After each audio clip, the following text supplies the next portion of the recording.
Une tourbière se caractérise par un sol saturé en permanence d'une eau stagnante, pauvre en oxygène. Dans ces conditions asphyxiantes, la litière végétale se minéralise très lentement et partiellement. Elle s'accumule progressivement et forme un dépôt de matière organique mal décomposée qu'on appelle la tourbe. Quelle est la différence entre un marais et une tourbière?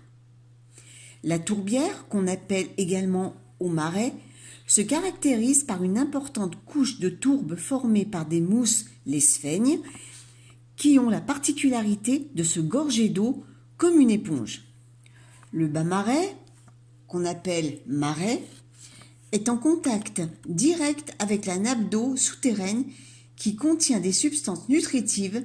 Il est plus riche que la tourbière, alimentée uniquement par l'eau de pluie. La végétation y est plus luxuriante, plus verte, et de nombreuses espèces occupent le milieu. À l'inverse, une tourbière est essentiellement acide. Alors que les sphègnes dominent les tourbières, ce sont les lèches qui forment le plus gros de la végétation des marais. Les marécages sont des terres humides basses et les tourbières sont généralement plus hautes que les terres environnantes. Ce sont dans les tourbières que l'on rencontre les plantes carnivores. J'ai eu la chance d'en voir lors d'un séjour dans les Hautes-Pyrénées. Au col du Soulor, il y avait des pinguiculas que l'on nomme également grassettes. C'est une plante herbacée qui possède sur ses feuilles de petits poils collants où viennent se faire piéger de petits insectes comme les moucherons. Elle peut replier le bord de ses feuilles afin d'augmenter le contact avec ses proies. On la trouve essentiellement en altitude. En hiver, elle prend la forme d'un bourgeon de 1 cm formé de petites feuilles en écailles qui lui permet de résister à des températures très basses. Autrefois, les tourbières étaient considérées comme des marais putrides, insalubres, dangereux, peuplés de créatures malfaisantes. Il fallait à tout prix les assécher au nom de la salubrité publique. Pourtant, ces tourbières sont de formidables réservoirs de vie qui jouent un rôle essentiel dans le cycle de l'eau.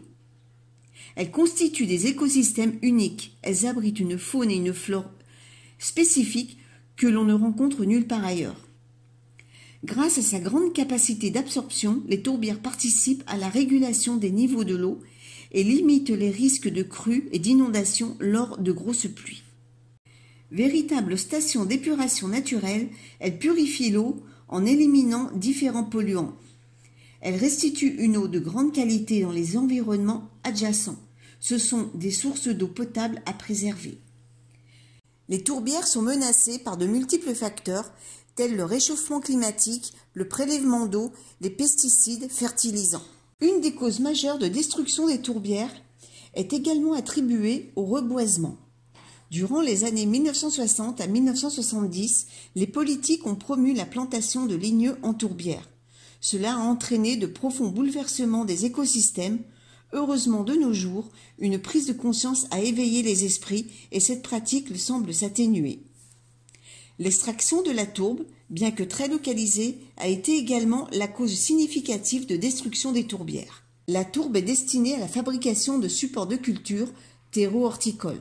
Beaucoup de tourbières ont été utilisées comme décharges et certaines ont été remblayées pour la construction d'infrastructures comme les autoroutes, les voies ferrées, remontées mécaniques et pistes de ski.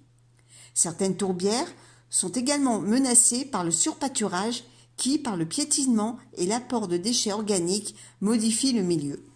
Au cours du XXe siècle, 67% des zones humides ont été détruites.